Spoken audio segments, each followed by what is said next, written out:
धरती पर भयानक ग्रीन हाउस प्रभाव ने ऐसी तबाही ला दी है जो पहले कभी नहीं देखी गई। उत्तरी ध्रुव की बर्फ पिघलने लगी है, जिससे पूरी दुनिया दोबारा हिमयुग आइस एज की ओर बढ़ने लगी है। तूफान, बाढ़ और भूकंप जैसी प्राकृतिक आपदाएं एक के बाद एक धरती पर कहर बरपा रही हैं। इंसान इन प्राकृतिक आपदाओं के सामने बेबस और लाचार है, लेकिन यह सब होने से पहले ही एक इंसान ने इस खतरे को पहले से भांप लिया था। अमेरिका का जलवायु वैज्ञानिक जैक अपने दो साथियों के साथ अंटार्कटिका में वैज्ञानिक शोध कर रहा था। जब उनका ड्रिल मशीन बर्फ की परतों के नीचे जा रहा था, तभी जमीन में एक बड़ी दरार पड़ गई। उसका साथी डेविस लगभग उस गहरी खाई में गिरने ही वाला था। जैक ने दूसरी ओर जाकर बर्फ का नमूना लेने के लिए अपनी जान जोखिम में डाल दी। वापस लौटते समय वह बर्फ के नीचे गिरने से बाल बाल बचता है। अच्छा हुआ कि उसने समय पर आइसेक्स बर्फ काटने का औजार से खुद को संभाल लिया, लेकिन तभी उन्हें एहसास होता है कि पूरा अंटार्कटिका अब दो हिस्सों में टूटने वाला है। यह घटना इतनी गंभीर थी कि जैक ने तुरंत लौटकर रिपोर्ट दी। जब उन्होंने उस बर्फ के नमूने पर शोध किया तो उन्हें 10,000 साल पहले हुए विनाशकारी जलवायु परिवर्तन के सबूत मिले। इसका मतलब था कि ग्लोबल वार्मिंग अब काबू से बाहर हो चुकी है और यह धरती को एक नए हिमयुग की ओर धकेल रही है। अगर इस पर जल्द कार्रवाई नहीं की गई तो कुछ सदियों या हजारों सालों में धरती का विनाश तय है। लेकिन जैक के भाषण पर किसी ने ध्यान नहीं दिया, क्योंकि अगर सरकार कुछ करती तो देश की अर्थव्यवस्था को भारी नुकसान होता। इसी दौरान नई दिल्ली अब तक के इतिहास की सबसे ठंडी तापमान का सामना कर रही थी। हजारों लोग सड़कों पर उतरकर सरकार से ग्लोबल वार्मिंग के खिलाफ कदम उठाने की मांग कर रहे थे। अब यह शहर अराजकता में डूब गया था। सैकड़ों बेघर लोग ठंड से सड़कों पर मर रहे थे। उसी समय स्कॉटलैंड के हेडलैंड ओशन पूर्वानुमान केंद्र में एक समुद्री पर्यवेक्षक सैम को एक चेतावनी संकेत मिलता है। समुद्र में लगे तैरते सेंसर बॉय ने दिखाया कि समुद्र का तापमान पूरे 13 डिग्री तक गिर गया है। साथी डेनिस ने शुरू में इसे गंभीरता से नहीं लिया। उसका मानना था कि शायद तेज लहरों और हवाओं की वजह से उपकरण में खराबी आ गई होगी। इसलिए जब केंद्र के प्रभारी प्रोफेसर रैप्सन वापस शोध केंद्र पहुंचे तो उन्होंने भी इस रिपोर्ट का जिक्र नहीं किया। उधर टोक्यो शहर में भी लंबे समय बाद भीषण तूफानी मौसम शुरू हो चुका था। पुलिस लोगों को घर लौटकर सुरक्षित रहने की चेतावनी दे रही थी, लेकिन तभी अचानक आसमान से मुट्ठी के आकार का ओले का टुकड़ा गिरा। उसके बाद तो मानो ओलों की बारिश होने लगी, जिसने पूरी सड़क को तहस नहस कर दिया। कई लोग जो समय पर बच नहीं पाए, वे बड़े बड़े ओलों की मार से बेहोश हो गए। दुनिया भर में ऐसे अभूतपूर्व मौसमी हादसे जारी थे, लेकिन अभी भी लोग इस खतरे की गंभीरता को नहीं समझ रहे थे, तब तक जब तक कि अंतरिक्ष स्टेशन के अंतरिक्ष यात्रियों ने कुछ अजीब नहीं देखा। उन्होंने खिड़की से देखा कि धरती की सतह पर एक बेहद विशाल तूफानी बादलों का समूह बन चुका है। घने बादलों के भीतर बिजली गरज रही थी। इस बीच जैक का बेटा सैम अपने स्कूल की प्रतियोगिता में भाग लेने के लिए न्यूयॉर्क जा रहा था। उसकी फ्लाइट इस समय तूफानी बादलों के बीच से गुजर रही थी। उड़ान में तेज झटके लगे, लेकिन कुछ सेकंड बाद स्थिति फिर सामान्य हो गई। इसी दौरान हेडलैंड रिसर्च सेंटर में प्रोफेसर रैप्सन ने एक और तापमान गिरने का संकेत पाया। सैम, सेंटर का कर्मचारी, ने सोचा कि शायद यह पहला वाला ही बुआई तैरता सेंसर होगा, लेकिन यह दूसरा था। दो बुआयों के एक साथ खराब होने की संभावना बहुत कम होती है, और तभी तीसरा अलार्म भी बज उठा। अब दोनों को समझ आ चुका था कि स्थिति बेहद गंभीर है। अजीब घटनाएं अब न्यूयॉर्क के आसमान में भी होने लगीं। प्रवासी पक्षियों के झुंड बड़ी संख्या में दक्षिण दिशा की ओर उड़ रहे थे, मानो किसी बड़े खतरे से भाग रहे हों। चिड़ियाघर के जानवर भी बेचैन और परेशान दिखाई देने लगे। यहां तक कि लॉस एंजलिस के समुद्री तट पर भी गोल्फ बॉल जितने बड़े ओले गिरने लगे। घर पर सो रहे जैक को अचानक प्रोफेसर रैप्सन का फोन आया। दरअसल जब जैक ने पहले जलवायु परिवर्तन पर भाषण दिया था, तब रैप्सन भी उसी कार्यक्रम में मौजूद थे। अब बुआई के तापमान में तेज गिरावट ने जैक की उस समय की भविष्यवाणी को सही साबित कर दिया था। रैप्सन ने तुरंत वो सारे डेटा और रिपोर्ट्स जैक के ईमेल पर भेज दिए। जैक ने जब वो मेल खोला तो उसे यकीन नहीं हुआ, लेकिन सबूत उसके सामने थे। उधर लॉस एंजलिस में अब बवंडर टॉर्नेडो बनने के संकेत मिलने लगे थे। अब सिर्फ जैक का प्राचीन जलवायु मॉडल ही इस आपदा के भविष्य के स्वरूप की भविष्यवाणी कर सकता था। समय बर्बाद करने का कोई मौका नहीं था। जैक तुरंत अंतरिक्ष मौसम विभाग पहुंचा, जहां उसने योजना बनाई कि वो वहां के सुपर कंप्यूटर की मदद से इन आंकड़ों को अपने मॉडल में डालेगा। वहां के प्रभारी टॉम को अब भी लगा कि जैक बात को बढ़ा चढ़ाकर पेश कर रहा है, लेकिन जैसे ही वे कंट्रोल सेंटर पहुंचे, उन्हें लॉस एंजलिस से बवंडर चेतावनी मिल गई। और ये बवंडर एक नहीं बल्कि कई थे जो शहर के अलग अलग हिस्सों में तबाही मचा रहे थे। हॉलीवुड का साइन बोर्ड तक जड़ से उखड़ गया और अनगिनत इमारतें कुछ ही मिनटों में ध्वस्त हो गईं। इसके बाद अचानक भूकंप भी आ गया, जिससे पूरा शहर भय और अफरा तफरी में डूब गया। जब जमीन आखिरकार शांत हुई तो लॉस एंजलिस खंडहरों में बदल चुका था। लोग टीवी पर खबरें देखते हुए सन्न रह गए। उनके चेहरे पर सिर्फ खामोशी और डर था। राष्ट्रपति को जब इस भीषण आपदा की खबर मिली तो उन्होंने तुरंत संघीय विमानन प्रशासन FAA को आदेश दिया कि अमेरिका के सभी हवाई यातायात को तुरंत रोक दिया जाए। लेकिन अफसोस, तब तक 2 विमान पहले ही दुर्घटनाग्रस्त हो चुके थे। वायुमंडलीय विज्ञान विभाग ने तुरंत इस स्थिति पर आपात बैठक बुलाई। दुनिया भर से आने वाली रिपोर्ट्स से पता चला कि हर देश में भयंकर प्राकृतिक आपदाएं हो रही थीं। यह बात साफ थी कि इन सब के पीछे कोई गहरा संबंध है, लेकिन धरती के पूरे मौसम को प्रभावित करने की ताकत सिर्फ सूरज में हो सकती थी। और हैरानी की बात यह थी कि सूरज तो पूरी तरह सामान्य था। जब सभी वैज्ञानिक उलझन में थे और किसी निष्कर्ष पर नहीं पहुंच पा रहे थे, तभी जैक ने सभी वैज्ञानिकों को प्रोफेसर रैप्सन की कल की खोज के बारे में बताया। लेकिन कोई भी यह मानने को तैयार नहीं था कि यह सब समुद्री धाराओं, ओशन करंट्स के कारण हो रहा है। फिर जब जैक ने अपनी थ्योरी और गणनाएं समझाईं, तब जाकर सबको स्थिति की गंभीरता का एहसास हुआ। अब जरूरी था कि हेडलैंड सेंटर में मौजूद महत्वपूर्ण डेटा को जैक के प्राचीन जलवायु मॉडल में डाला जाए, ताकि आने वाले समय में मौसम में होने वाले और बड़े बदलावों की भविष्यवाणी की जा सके। जैक के जोरदार प्रयासों के बाद आखिरकार उसे टॉम से 48 घंटे के लिए सुपर कंप्यूटर के इस्तेमाल की अनुमति मिल गई। जल्द ही जैक और उसकी टीम ने मिलकर डेटा एनालिसिस और सिमुलेशन शुरू कर दिया। लगातार 24 घंटे की गणना के बाद परिणाम ने जैक को हिलाकर रख दिया, क्योंकि आंकड़ों से साफ हुआ कि आने वाले 6 से 8 हफ्तों में धरती पर एक भयानक और विनाशकारी जलवायु परिवर्तन आने वाला है। जैक ने तुरंत अपने बेटे सैम को फोन किया, उसे वापस आने के लिए कहा, लेकिन लगातार तेज बारिश के कारण वापसी की सुरंगें बंद हो चुकी थीं। अब सैम के लिए घर लौटना असंभव था। ऊपर से उसकी पसंद की लड़की लॉरा भी वहीं थी, इसलिए उसने वहीं रुकने का फैसला कर लिया। लाचार जैक ने अपने गणना के नतीजे उपराष्ट्रपति को रिपोर्ट कर दिए, लेकिन उनका रवैया फिर से पहले जैसा ही रहा। उन्होंने इसे सामान्य प्राकृतिक आपदा मानकर नजरअंदाज कर दिया।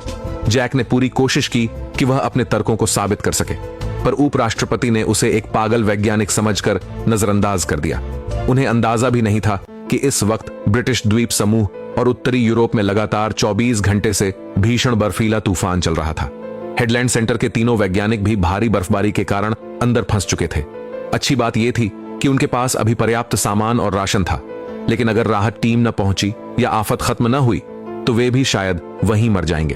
उसी समय जब 3 हेलीकॉप्टर स्कॉटलैंड के ऊपर से गुजर रहे थे, अचानक उन्हें कड़ाके की ठंड ने घेर लिया।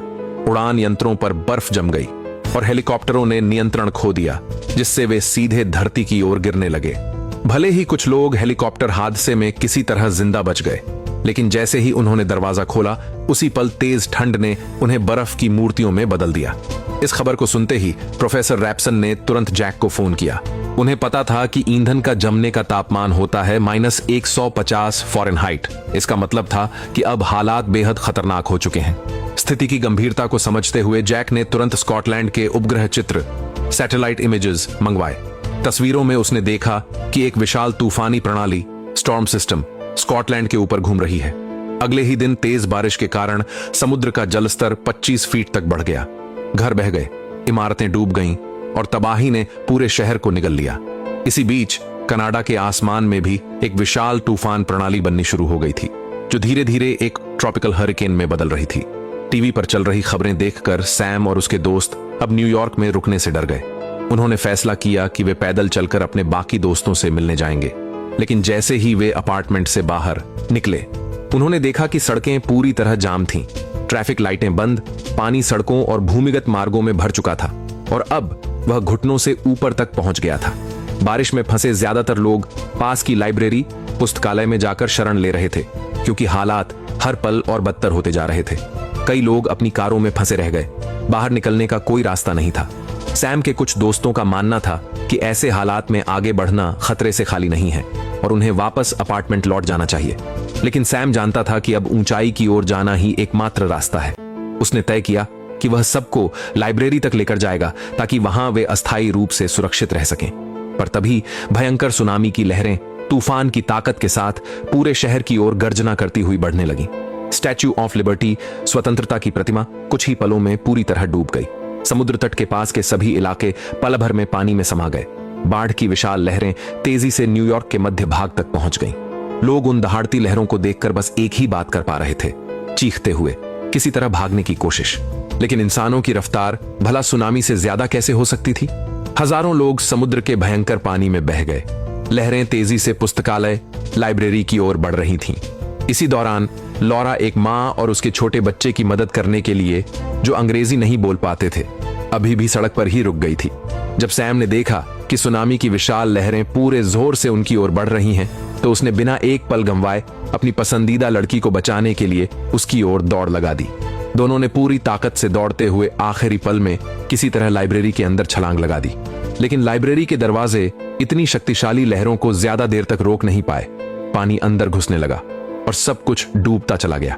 अच्छी बात यह रही कि सभी लोग ऊपर की मंजिल यानी लाइब्रेरी की छत तक पहुंच गए और उन्होंने किसी तरह अपनी जान बचा ली।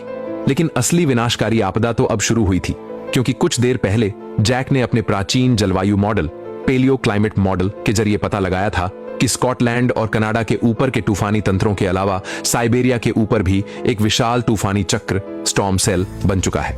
ये 3 बड़े तूफानी चक्र मिलकर पूरी धरती की जलवायु को बदल देंगे, और जब ये तूफान खत्म होंगे तब धरती एक नए हिमयुग, आइस एज, में प्रवेश कर जाएगी। इसीलिए जैक ने प्रोफेसर रैप्सन को सलाह दी कि वे तुरंत हेडलैंड रिसर्च सेंटर छोड़ दें। लेकिन अब बहुत देर हो चुकी थी। वहां तक कोई मदद या बचाव दल पहुंच नहीं सकता था, और जैसे ही जैक ने फोन काटा, वहां की परिस्थिति और भी बिगड़ने लगी। उसी समय जैक के एक सहकर्मी को न्यूयॉर्क से फोन आया। वहां की हालत अब इतनी खराब थी कि पूरा शहर समुद्र में तब्दील हो चुका था। सैम और उसके दोस्त अब पूरी तरह लाइब्रेरी में फंस चुके थे। उनके फोन का नेटवर्क भी बंद था। लेकिन सैम को अचानक याद आया कि उसके शिक्षक ने बताया था, लैंडलाइन टेलीफोन सीधे तारों से जुड़े होते हैं, उन्हें सिग्नल नेटवर्क की जरूरत नहीं होती। तो वह और लॉरा मिलकर लाइब्रेरी की निचली मंजिल पर पहुंचे, जहां पानी ने ज्यादातर हिस्सा डुबो दिया था। खुशकिस्मती से वहां का पब्लिक टेलीफोन अभी भी काम कर रहा था। सैम ने तुरंत मौसम विभाग, मीटियोरोलॉजिकल ब्यूरो का नंबर डायल किया। उसी वक्त जैक की पत्नी भी अपने बेटे की चिंता में मौसम विभाग के कार्यालय पहुंच चुकी थी और वहीं अपने पति जैक से संपर्क करने की कोशिश कर रही थी। दोनों को नहीं पता था कि सैम अब किस हाल में है, क्या वह सुरक्षित है या नहीं। खुशकिस्मती से उसी समय सैम का फोन आने लगा। बेटे के पुस्तकालय में होने की खबर पाकर दोनों ने आखिरकार सांस ली। जैक ने तुरंत कहा कि सैम दक्षिण की ओर न जाए, क्योंकि अब देर हो चुकी है। तूफान और भी ज्यादा तेज होगा। कुछ ही समय में हवा इतनी ठंडी हो जाएगी कि कुछ ही सेकंड में इंसान बर्फ की मूर्ति बन सकता है। उसने सैम से कहा कि वे घर के भीतर रहें और जितना हो सके गर्म रहना, और सभी ऐसे उपाय खोजें जो उन्हें गर्म रख सके। लेकिन उसने कहना बंद कर दिया और सैम की कोई प्रतिक्रिया नहीं आई, क्योंकि वहां का पानी दिन ब दिन गहराता जा रहा था और बीच का फ्लोर पूरी तरह डूब गया था। सैम, क्योंकि अभी अभी समुद्र के पानी में डूबे होने के कारण उसकी बॉडी टेम्परेचर अचानक गिर गई थी और वह अनियंत्रित तरीके से सिहर रहा था। सौभाग्य से लॉरा ने अपना शरीर उसके पास रखकर उसकी तापमान बनाए रखा, जिससे वह थोड़ी सी सुधर पाया। पर एक लहर शांत हुई नहीं थी कि दूसरी आ गई। पुस्तकालय के अंदर का कुत्ता अचानक जोर जोर से भौंकने लगा। बाहरी जगह पर भी बर्फ गिरने लगी थी। सबने महसूस किया कि कुछ गड़बड़ है और धीरे धीरे सीढ़ियों के पास गए। वहां उन्होंने देखा कि एक नाव सचमुच पानी पर सेत होकर गुजर रही थी और सतह पर एक पतली बर्फ की परत जम चुकी थी। इसी समय जैक का धैर्य भी छूट गया। उसने निर्णय लिया कि वह खुद न्यूयॉर्क जाकर सैम को बचाएगा। टॉम ने जब यह खबर जानी तो उसने रोकने का कोई विकल्प नहीं रखा, पर उसने उम्मीद जताई कि जैक सीधा राष्ट्रपति को अब की हालत की रिपोर्ट कर दे, वरना पूरी दुनिया इस जलवायु परिवर्तन में मर जाएगी। इसलिए जैक ने फिर से सरकार के उच्च अधिकारियों के समक्ष अपना निष्कर्ष रखा और नक्शे पर एक सीधे रेखा खींचकर सुझाव दिया कि तुरंत स्थानीय लोगों को दक्षिण की ओर खदेड़ देना चाहिए। जो लोग उस रेखा के दक्षिण में हैं, उन्हें निकाला जाना चाहिए, और जो लोग उत्तर में हैं, उनके पास अब बस त्याग करने के सिवा कोई रास्ता नहीं होगा, क्योंकि यदि वे घरों से बाहर निकले तो तूफान उन्हें पूरी तरह जमा देगा। सभा खत्म होने के बाद जब जैक वहां से चला गया तो उपराष्ट्रपति ने फिर अपनी राय देना शुरू किया। वे मानते थे कि एक वैज्ञानिक की सलाह के कारण नहीं, सिर्फ आधे देश के लोगों को निकाला जाएगा, यहां तक कि बाकी आधे को त्यागना पड़ेगा। लेकिन बाकी लोग इस बार ज्यादा सावधान थे, क्योंकि वे इस संभावना पर जुआ नहीं खेल सकते थे। अगर जैक की बात सच निकली तो सेना को बचाव के लिए भेजना निस्संदेह और ज्यादा लोगों की मौत का कारण बनता।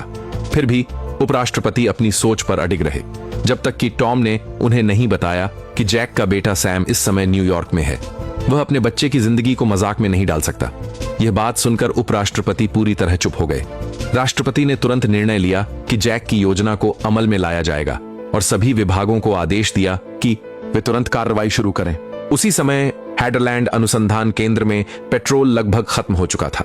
अगर उनके पास अब ईंधन नहीं रहा तो आने वाले भयंकर बर्फीले तूफान से बचना लगभग असंभव था। मगर इस घड़ी पर तीनों ने मौत और जिंदगी से ऊपर उठ जाना सीखा। छोटा ब्लैक ने बुकशेल्फ के पीछे से सालों से छुपाई हुई शराब की बोतलें निकाली। तीनों ने शराब की गर्मी से ठंड और डर को मिटाया और एक दूसरे से अंतिम विदाई ली। उधर न्यूयॉर्क अब पूरी तरह सफेद बर्फ की चादर में ढक चुका था। घूमने वाले बेघर आदमी डा ब्लैक जब बाहर कुत्ते को खाना देने गया तो उसने देखा बर्फ और तूफान के बीच सैकड़ों लोग बर्फीली जमीन पर चलते हुए कहीं जा रहे थे।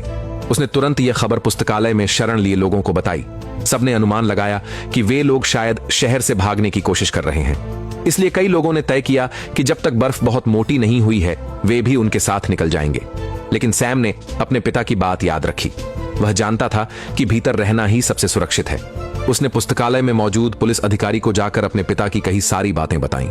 उसकी आवाज से सबका ध्यान उसकी ओर गया।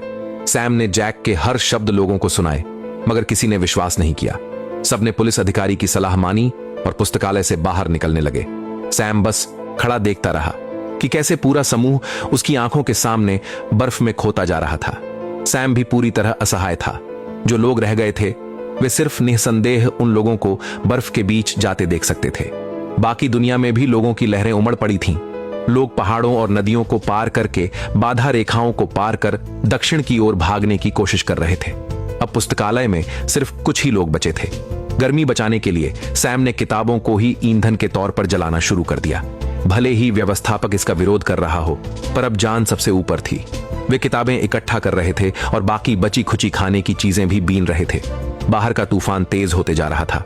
जैक अपने दो साथियों के साथ बर्फीले तूफान में ड्राइव कर रहा था, लेकिन तेज बर्फ और काली धुंध के कारण आगे का रास्ता दिखाई ही नहीं दे रहा था। वे सीधे आगे लगे, किसी अवरोध से टकरा गए और गाड़ी भी खराब हो गई। अब उनके पास गाड़ी छोड़कर पैदल आगे बढ़ने के अलावा कोई चारा नहीं था। जो लोग पहले पुस्तकालय छोड़कर गए थे उन्हें अब पछतावा होने लगा। ठंड ने कई लोगों की जान ले ली थी। केवल पुस्तकालय में बचे लोग ही नहीं, बाहर भी कई लोग ठंड से बेहाल थे।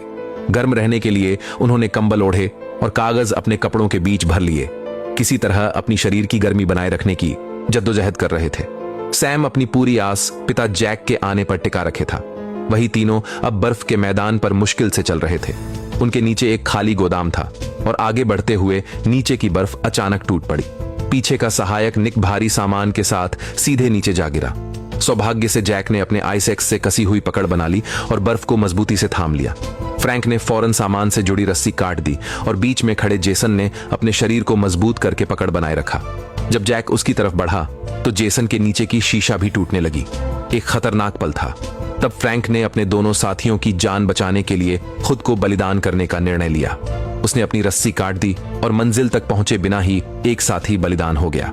रात होते होते जैक और बाकी दो लोग तंबू खड़ा करके थोड़ी देर के लिए विश्राम करते हैं। पुस्तकालय के बाहर की बर्फ और तूफान दिन ब दिन और तेज हो रहा था। बर्फ शीघ्र ही पूरे भवन को ढक देने वाली थी। आग जला रहे सैम ने अचानक देखा कि लौरा बीमार सी लग रही है। जब वह पास गया तो पाया कि वह तेज बुखार से जर्जर है। असल में पुस्तकालय आते समय उसकी टांग किसी धारदार वस्तु से कट गई थी। अगले दिन सुबह उसकी हालत और खराब हो गई। सब उसके आसपास इकट्ठे होकर यह समझने की कोशिश कर रहे थे कि क्या हुआ। चिकित्सा किताबों से मिलती जुलती जानकारी देखकर सबने लौरा की पैंट उठाकर घाव देखा। जैसा कि संदेह था, उसका घाव संक्रमित हो चुका था।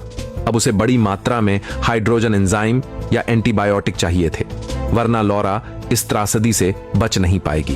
अपने प्रेमिका की रक्षा के लिए जैक ने साहसिक निर्णय लिया। वह उस जहाज पर जाकर दवा ढूंढने जाएगा जिसे उसने पहले देखा था। दो साथी उसे अकेला जोखिम उठाते हुए नहीं छोड़ना चाहते थे, इसलिए वे दोनों भी उसके साथ चल दिए। तीनों तेजी से जहाज के अंदर पहुंचे, पर उन्हें पता नहीं था कि और भी बड़ी खतरे उनके इंतजार में थे। चिड़ियाघर से भागे हुए भेड़िए पहले ही उस जहाज के भीतर प्रवेश कर चुके थे। बेखबर जैक ने खिड़की से घुसकर मेडिकल रूम में से पेनिसिलिन निकाल ली। दोनों साथी कुछ खाना ले जाने की सोच रहे थे, पर भेड़ियों ने उन्हें नजदीक आते देखा। किचन में करने पर हुई हलचल ने भेड़ियों का ध्यान खींच लिया। भेड़ियों ने अचानक अंदर झपट्टा मारा और विलियम की छोटी टांग पर काट लिया। भागने में सफल रहे तीनों अंततः स्टोरेज रूम में छिप गए। तभी पूरी तबाही से कुछ हद तक बचे रहे। सैम जब खिड़की खोलकर आसमान की तरफ देखा तो उसने महसूस किया कि उनकी स्थिति तूफान की आंख के बिल्कुल बीच में है। यदि वे अभी वापस नहीं गए तो हालत और खराब हो जाएगी। तो उसने एक कठिन निर्णय लिया, खुद को बलिदान करके भेड़ियों का ध्यान हटाने का इरादा किया। सैम चुपके से बाहरी झरोखे से भाग निकला और भेड़ियों के साथ जिंदगी मौत की दौड़ लड़कर आखिरकार उस जहाज से निकलने में सफल रहा।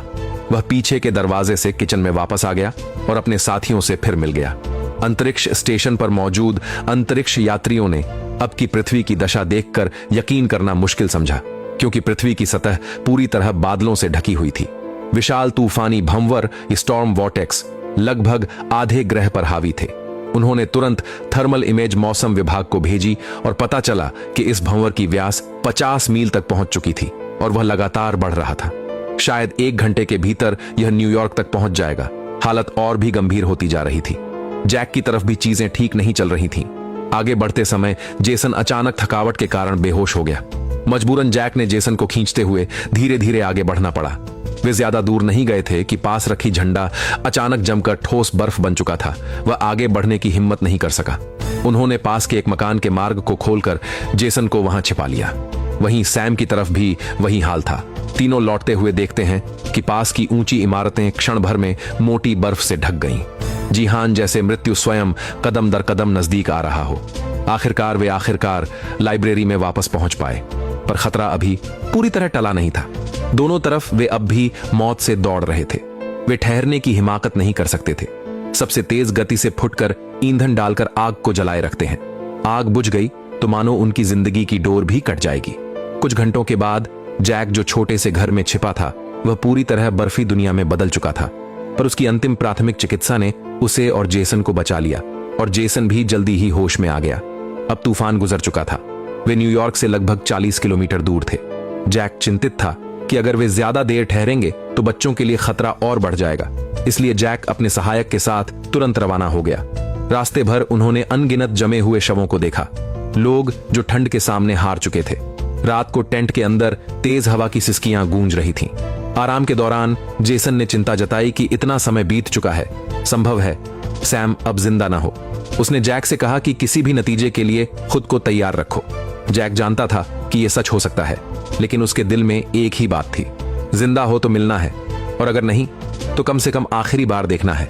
उस सर्द रात के बाद सुबह जब जैक बाहर निकला तो उसने महसूस किया कि अब हवा पहले जैसी ठंडी नहीं रही। बाहर जाकर देखा, तूफान थम चुका था और उसके सामने वही विशाल जहाज था जिसमें सैम और उसके साथी पहले गए थे। दोनों ने आखिरी उम्मीद लेकर आगे बढ़ना शुरू किया।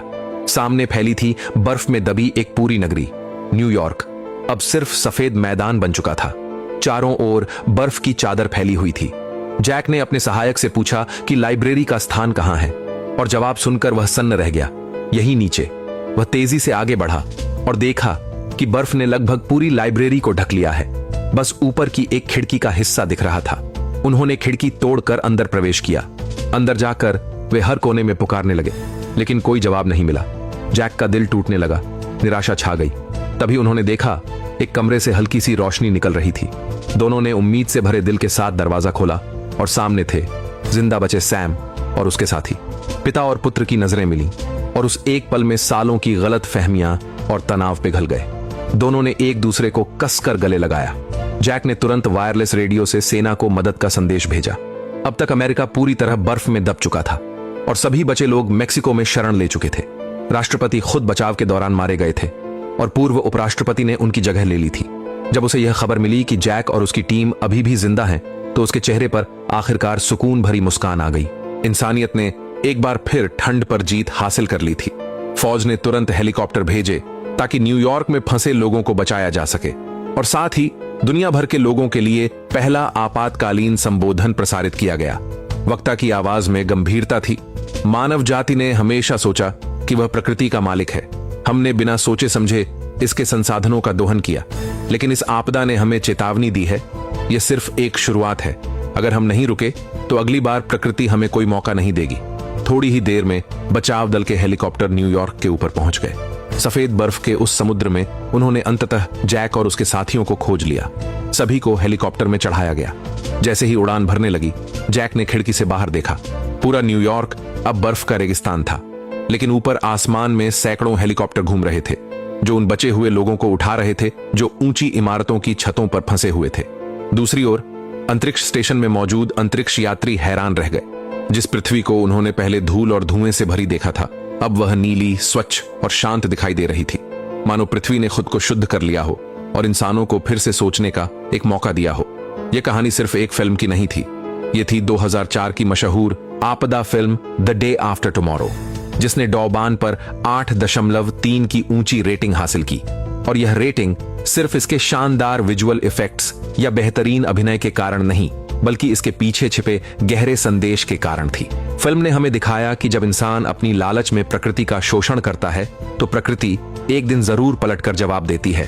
द डे आफ्टर टुमारो सिर्फ एक डिजास्टर मूवी नहीं, बल्कि एक पर्यावरण चेतावनी है, एक ऐसा आईना जिसमें हम देख सकते हैं कि अगर हमने अपनी सीमाएं नहीं समझी, तो आने वाले कल में शायद हम खुद अपनी ही बनाई तबाही में खो जाएंगे।